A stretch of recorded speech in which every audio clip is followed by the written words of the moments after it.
नमो नमः। अहं दया जोशी। संस्कृताध्ययने समेषां स्वागतम्। अद्य वयं दशमी कक्षायाः सप्तमः पाठः संस्कृतनाट्यस्तबकः द्रक्ष्यामः। एषः पाठः सरलार्थलेखनार्थम् अस्ति। केवलं मराठीभाषायां माध्यमभाषायाम् अस्य सरलार्थं लेखनीयं वर्तते। अस्तु तर्हि पाठस्य आरम्भं कुर्मः।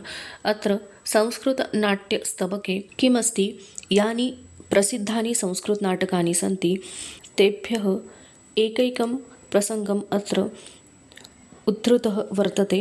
अस्तु तर्हि प्रारम्भं कुर्मः। प्रथमं पुष्पमस्ति कवि कालिदासस्य अभिज्ञानशाकुन्तलम् इति प्रसिद्धं नाटकं।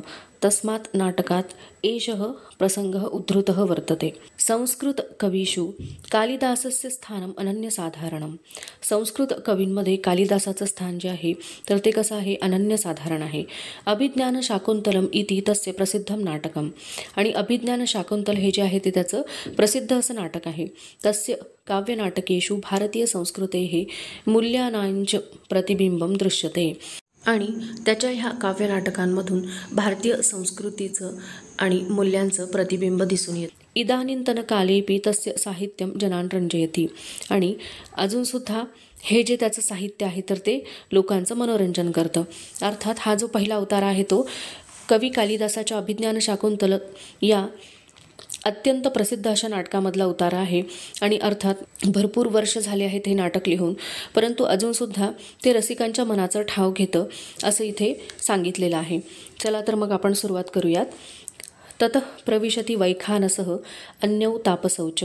आणि बघा कंसामध्ये सूचना दिलेली आहे ततः त्यानंतर, प्रविशती म्हणजे प्रवेश करतात कोण कोण, वैखानस आणि अन्यौ तापसौ च आणि अजून दोन तपस्वी। वैखानसः राजानम अवरुद्ध्य, वैखानस राजाला अडवून, राजन आश्रम मृगोयम न हंतव्यः न हंतव्यः। आता बघा चित्रामध्ये तुम्हाला दिसतंय की राजा जो आहे तो आपल्या धनुष्यावरती बाण त्यांनी लावलेला आहे आणि समोर चित्रामध्ये हरिण दिसतं आणि तो त्याला मारण्यासाठी प्रयत्न करत आहे। पण हा जो वैखानस नावाचा तपस्वी आहे तर ते काय म्हणतायत राजाला की आश्रम मृग अयम, हा आश्रमातला हरिण आहे, मृग आहे, न हंतव्यः न हंतव्यः, तर त्याला तू मारू नयेस। आशु प्रतिसंवर सायकम, आशु म्हणजे काय, ताबडतोब पटकन, प्रतिसंवर सायकम, सायकम म्हणजे तुझा हा जो बाण आहे तर तो काय कर, ताबडतोब तू मागे घे। राज्ञां शस्त्रम आर्तत्राणाय भवती न तू अनागसी प्रहर्तुम, आणि मग ते तापसी राजाला म्हणतात की तुझं हे शस्त्र जे आहे तर ते पीडितांच्या रक्षणासाठी आहे, निष्पापांवर प्रहार करण्यासाठी नाही। आणि जेव्हा ते तापसी असे म्हणतात तेव्हा दुष्यंत राजा म्हणतो की प्रतिसंवृतः एषः सायकः, तर हा बाण जो आहे तो मी मागे घेतला आहे। यथोक्तम करोती, आणि जसं तो म्हणतो तसंच तो करतो।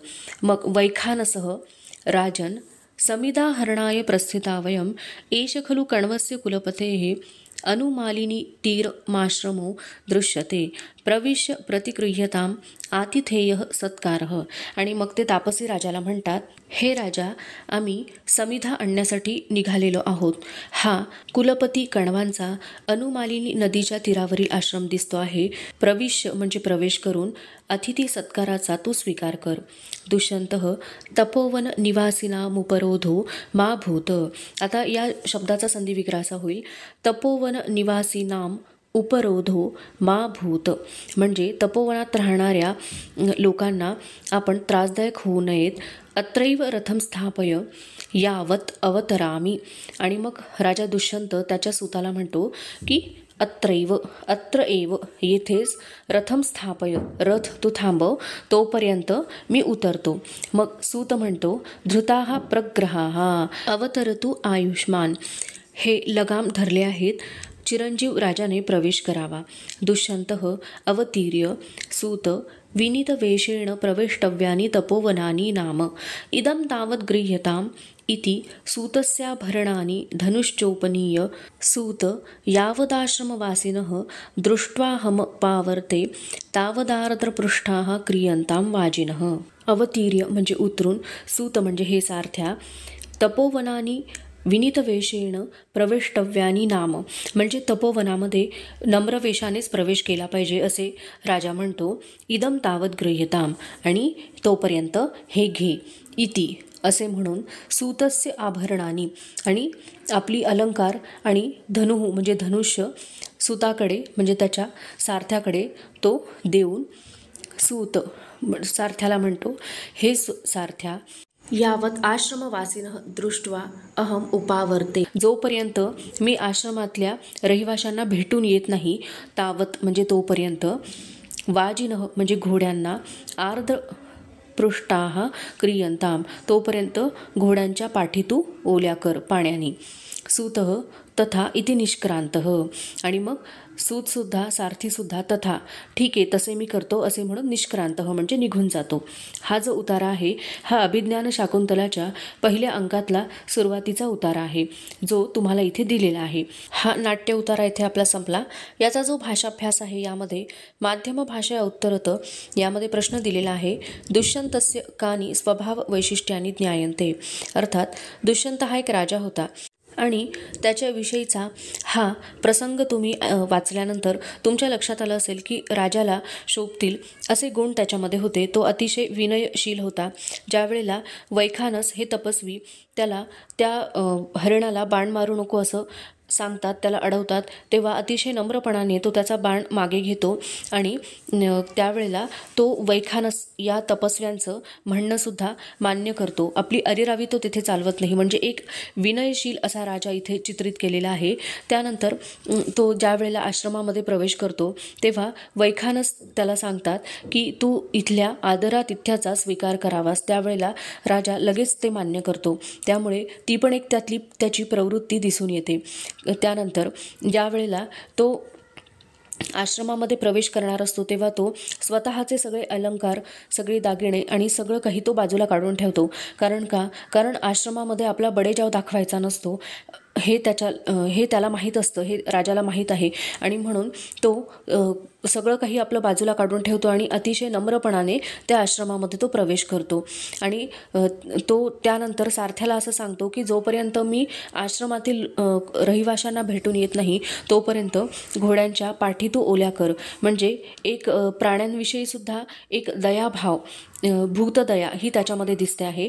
अर्थात हे सगळे गुण, ही सगळी स्वभाव वैशिष्ट्य आपल्याला दुष्यंताची या पाठामधनं, या उतार्यामधनं दिसून येत आहेत. तर अशा प्रकारे साधारणतः तुम्ही उत्तर लिहायचं आहे.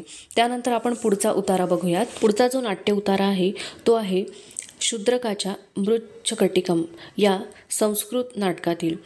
त्याची प्रस्तावना आपण बघूयात. शूद्रक विरचितम मृच्छकटिकम संस्कृत नाट्यवाङ्मये वैशिष्ट्यपूर्णम खलु. आणि शूद्रक विरचित मृच्छकटिकम हे जे नाटक आहे तर ते संस्कृत वाङ्मयामध्ये अतिशय वैशिष्ट्यपूर्ण असं नाटक आहे. चारुदत्तस्य पुत्रः रदनिकां सुवर्णशकटिकां याचते किंतु निर्धनः चारुदत्तः शकटं दातुं न शक्नोति. या नाटकामध्ये वर्णन केलेलं आहे की चारुदत्त नावाचा कोणी एक ब्राह्मण असतो आणि त्याचा मुलगा, चारुदत्ताचा मुलगा रदनिकेला सुवर्णशकटिकां म्हणजे सोन्याची गाडी मागतो. परंतु निर्धन चारुदत्त जो आहे तर तो ती गाडी देऊ शकत नाही. तदा एव वसंतसेना तत्र आगच्छति सह अयं प्रसंगः. आणि त्यावेळेला वसंतसेना तिथे येते, तो हा प्रसंग आहे. बघा, रदनिका ही एक दासी असते. एही वत्स शकटिकया क्रीडावह. आणि ती काय म्हणते की हे वत्स म्हणजे हे बाळा इकडे ये, आपण गाडीसोबत खेळू. दारकः म्हणजे पुत्र. स करुणम रदनिके किं मम एतया मृत्तिकाशकटिकायाः तामेव सौवर्णशकटिकां देही. आणि मग तो काय म्हणतो, सकरुणम म्हणजे अतिशय करुणेने असं म्हणतो, हे रदनिके मला या मातीच्या गाडीचं काय काम आहे, तर तू मला ती सोन्याची गाडी दे. रदनिका सनिर्वेदम निश्वस्य. सनिर्वेदम म्हणजे दुःखाने, निश्वस्य म्हणजे निश्वास टाकून, जात हे बाळा, कुतोस्माकं सुवर्ण व्यवहारः आपल्याला सोन्याशी काय देणं घेणं असणार. तातस्य पुनरपि हृद्या सुवर्ण शकटिकया क्रीडिष्यसी. आणि ज्या वेळेला तुझे वडील पुन्हा श्रीमंत होतील त्यावेळेला तू पुन्हा सोन्याच्या गाडीसोबत खेळ, असं ती रदनिका त्या मुलाला म्हणते. स्वगतम आणि स्वतःशी म्हणते. पुढील जो शब्द त्याचा विग्रह असा होईल, तत् यावत विनोदयामी एनम. तर याचं मी तोपर्यंत मन रमवते. आर्या वसंतसेनाया समीपम उपसर्पिष्यामी. आणि आर्या वसंतसेना जी आहे तर तिच्याजवळ मी याला घेऊन जाते. उपसृत्य नेऊन, जवळ नेऊन. आर्ये प्रणमामी. आर्ये मी नमस्कार करते. त्यावेळेला वसंतसेना म्हणते, रदनिके स्वागतम ते. हे रदनिके तुझं स्वागत असो. कस्य पुनः अयम दारकः. हा कोणाचा मुलगा आहे? अनलंकृत शरीरोपी चंद्रमुख आनंदयती मम हृदयम. आणि अनलंकृत शरीरः अपि, याचं शरीर जे आहे ते अनलंकृत म्हणजे कुठलेही अलंकार याने घातलेले नाही. चंद्रमुख आनंदयती मम हृदयम. आणि चंद्राप्रमाणे मुख असलेला हा माझ्या हृदयाला आनंद देतो आहे. तेव्हा रदनिका म्हणते, एष खलु आर्य चारुदत्तस्य पुत्रः रोहसेनो नाम. हा खरोखर आर्य चारुदत्तांचा मुलगा रोहसेन नावाचा. वसंतसेना पाहू प्रसार्य, दोन्ही हात समोर करून, एही मे पुत्रक, हे बाळा माझ्याजवळ ये. अनुकृतम अनेन पितुः रूपम. यांनी बरोबर आपल्या पित्याचं मुख घेतलेलं आहे, पित्याचं रूप घेतलेलं आहे. अथ किम निमित्तम एष रोदिती. आणि हा कोणत्या निमित्ताने रडतो आहे बरं? हा कशासाठी रडतो आहे? रदनिका एतेन प्रतिवेशिक दारकस्य सुवर्ण शकटिकया क्रीडितम तेन च सा नीता ततः पुनस्ताम याचते ततो मया इयं मृत्तिका शकटिका कृत्वा दत्ता. ततो भणती रदनिके किं मम एतया मृत्तिका शकटिकया तामेव सौवर्णशकटिकां देहि इति. हा त्या शेजारच्या मुलाच्या सोन्याच्या गाडीसोबत खेळत होता. तेन च सा नीता. आणि ती गाडी तो घेऊन गेला. ततः पुनः ताम याचते. आणि तो पुन्हा ती गाडी मागतो आहे. ततो मया इयं मृत्तिका शकटिका कृत्वा दत्ता. आणि नंतर मी याला ही मातीची गाडी करून दिली. ततः भणती. आणि हा नंतर म्हणतो, हे रदनिके मला या मातीच्या गाडीचं काय करायचंय? मला तीच सोन्याची गाडी दे असे.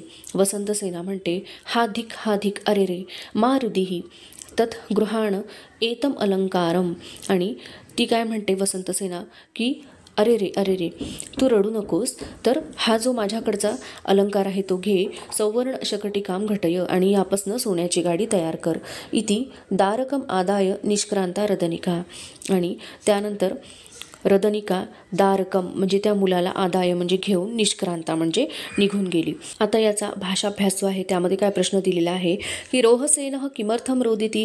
तो रोहसेन कशासाठी रडत असतो? तर ते तुम्हाला सहज सांगता येईल की तो शेजारच्या सोन्याच्या गाडीसोबत खेळत असतो आणि ज्या वेळेला तो मुलगा त्याची गाडी घेऊन जातो त्यावेळेला तो मातीची गाडी ती रदनिका त्याला करून देते, परंतु त्याला ती सोन्याचीच गाडी पाहिजे असते आणि म्हणून तो त्याच्यासाठी रडत असतो. अर्थात या प्रश्नाचं उत्तर लिहिताना आधी तुम्हाला त्याची पार्श्वभूमी लिहिणं आवश्यक आहे, त्यानंतर रेफरन्स देणं आवश्यक आहे. या सगळ्या गोष्टी लिहून त्यानंतर प्रश्नाचं उत्तर तुम्ही लिहायचं आहे. अनंतरम अंतिमं पुष्पं तृतीयं पुष्पम अत्र भासस्य यः नाटकः अस्ति तस्मात् नाटकात् एषः प्रसंगः वर्णितः अत्र वर्तते. भास जो होता तर तो संस्कृत नाट्यसृष्टीमधला प्रथम नाटककार आहे. भासाची 13 नाटके प्रसिद्ध आहेत. त्याला नाटकचक्र असं म्हटलं जातं. ते सगळ्यात आधी जे सापडलं ते पी गणपती शास्त्री यांना सापडलं आणि त्यानंतर त्यांनी ती भासाची नाटकं म्हणून प्रसिद्ध केली. तर त्या नाटकामधलं कर्णभारम हे जे महाभारतावरती आधारित जे नाटक आहे तर त्यामधलं हा प्रसंग येथे चित्रित केलेला आहे. अर्थात तुम्हाला माहीत आहे की ज्या वेळेला अर्जुनाला युद्धामध्ये जिंकवायचं असतं तर कर्णाजवळ त्याच्या पित्याने सूर्याने दिलेली कवचकुंडलं असतात आणि ती कवचकुंडलं जर काढली गेली तरच कर्ण युद्धामध्ये त्याचा पराजय होणार असतो. आणि अर्जुनाला जिंकवण्यासाठी जे काही करता येईल ते कृष्ण भगवान करतात आणि म्हणूनच ती कवचकुंडलं त्याच्याकडनं घेण्यासाठी म्हणून ते इंद्राला ब्राह्मणाचं रूप घेऊन तिथे पाठवतात.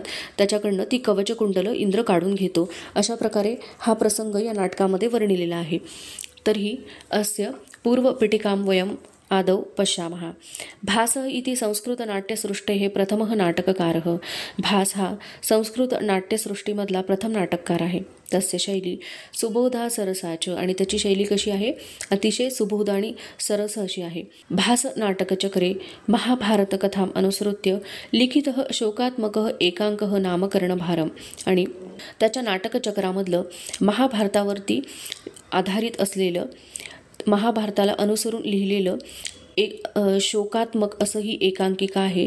त्याचं नाव आहे कर्णभार। अस्मिन् प्रसंगे शक्रः नाम इंद्रः। शक्र म्हणजेच कोण? इंद्र। याचक रूपेण आगत्य, याचक रूपाने येऊन कर्णम कवचकुंडलानी याचते, कर्णाला त्याची कवचकुंडलं मागतो।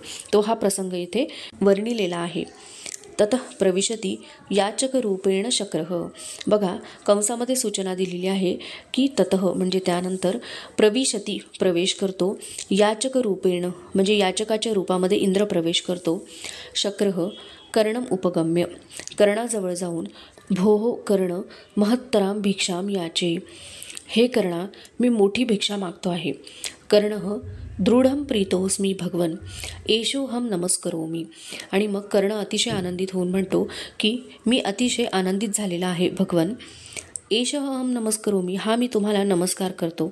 शक्रः आत्मगतम, इंद्र स्वतःशी म्हणतो, किमनु खल्वहम वदामी, आणि मी याला खरोखर काय बरं म्हणावे, काय आशीर्वाद द्यावा।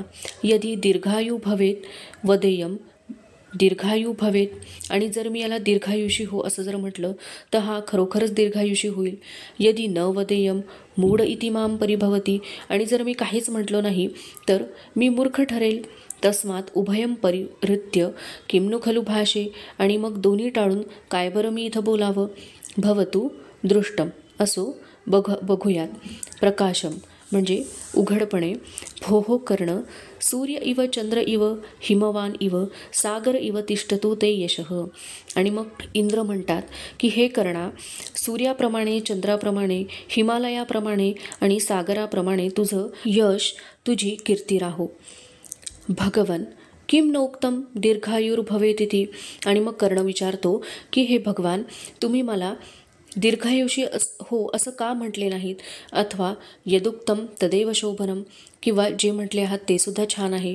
यतः हतेषु देहेषु गुणाः धरन्ते, कारण देह जरी गेला तरी त्याचे गुण मात्र राहतात। भगवन किमिच्छसी किमहम ददामी, हे भगवन तुमची काय इच्छा आहे, मी काय देऊ। शक्रः महत्तरां भिक्षां याचे, मला मोठी भिक्षा पाहिजे आहे।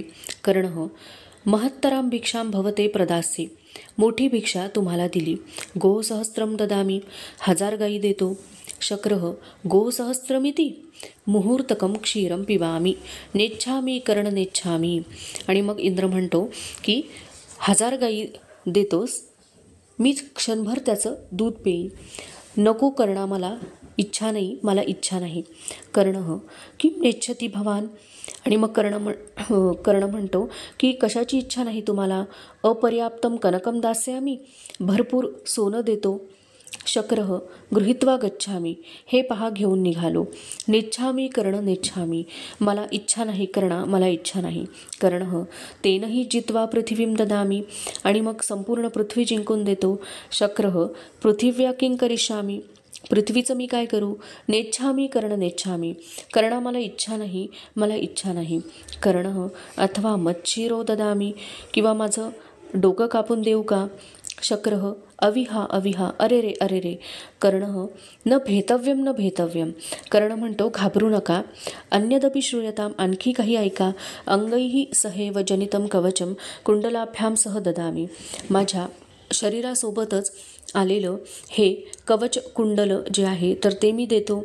शक्रः सहर्षम, आनंदाने म्हणतो, इंद्र आनंदाने म्हणतो, ददातु ददातु, द्या द्या। आता याचा भाषाभ्यास आपण बघूयात। माध्यम भाषया उत्तरत शक्रस्य कपटम विशदीकुरुत, आणि इथे काय सांगितलं, प्रश्न काय विचारलेला आहे की शक्र म्हणजे इंद्राचं जे कपट आहे तर ते विशदीकुरुत म्हणजे सांगा। आता मी तुम्हाला सांगितलं आहे यापूर्वीच की इंद्र जो होता तर तो ब्राह्मणाचं रूप घेऊन कर्णाला त्याची कवचकुंडलं मागण्यासाठीच आलेला होता। कारण का तर याचं उत्तर मी तुम्हाला आधी सांगितलेलं आहे की कर्णाची ही जी कवचकुंडलं होती ती त्याच्या पित्याकडनं म्हणजे सूर्याकडनं जन्मतः त्याला प्राप्त झालेली होती आणि ती कवचकुंडलं घेतल्याशिवाय युद्धामध्ये अर्जुनाचा विजय निश्चित नव्हता आणि म्हणून ती त्याच्या शरीरापासून वेगळं करणं हे आवश्यक होतं. सकाळी कर्ण ज्या वेळेला सूर्याला अर्घ्य देत असे त्यावेळेला जोही कोणी याचक त्याच्याकडे येईल त्याला तो विन्मुख परत पाठवत नव्हता आणि ही ख्याती त्याची सगळ्यांना माहीत होती आणि म्हणून अशा वेळेलाच इंद्र तेथे जाऊन त्याच्याकडे अशी याचना करतो, कारण हे त्याला माहीत असतं की ज्या वेळेला आपण त्याला याचना करणार त्यावेळेला तो निश्चितच हे सगळं देणार आहे. अर्थात कर्णाला सुद्धा हे माहीत असतं, कारण आदल्या दिवशीच त्याचे पिता जे आहेत सूर्य त्याच्या स्वप्नामध्ये येऊन हे त्याला सांगतात की तुझ्याकडे दुसऱ्या दिवशी एक ब्राह्मण रूप घेऊन इंद्र तुझ्याकडे येईल आणि तो तुझ्या कवचकुंडलांची मागणी करेल. अर्थात आधीच हे कर्णाला माहीत असतं, परंतु तो त्याच्या दानशूरपणाला किंवा त्याच्या कीर्तीला कलंक लागेल असं तो करत नाही किंवा त्याची प्रतिज्ञा त्याला मोडायची नसते आणि म्हणूनच तो माहीत असून सुद्धा ती कवचकुंडलं देऊन टाकतो. अर्थात हे वर्णन या प्रसंगामध्ये आलेलं नाही, परंतु ही वस्तुस्थिती जी आहे ती मी तुम्हाला सांगितली आहे. तर कपटाने इंद्र त्याच्याकडनंही मिळवतो, अर्थात ब्राह्मणाचं रूप घेऊन जाऊन तो त्याच्याकडनं मिळवतो आणि म्हणूनच इथे प्रश्न कसा विचारला आहे की त्याचं कपट काय आहे, तर हेच त्याचं कपट असतं की तो त्याच्या स्वतःच्या रूपामध्ये न जाता तो ब्राह्मण रूप धारण करून त्याच्याकडनं ती कवचकुंडलं प्राप्त करतो. तर ते तुम्हाला या प्रसंगावरनं तुम्हाला लिहायचं आहे, तर मला असं वाटतं की तुम्ही लिहू शकाल. तर आपला हा जो पाठ आहे येथे संपलेला आहे. माझा जर व्हिडिओ तुम्हाला आवडला असेल तर लाईक करा, शेअर करा आणि माझ्या यूट्यूब चॅनलला सबस्क्राईब करा. धन्यवाद.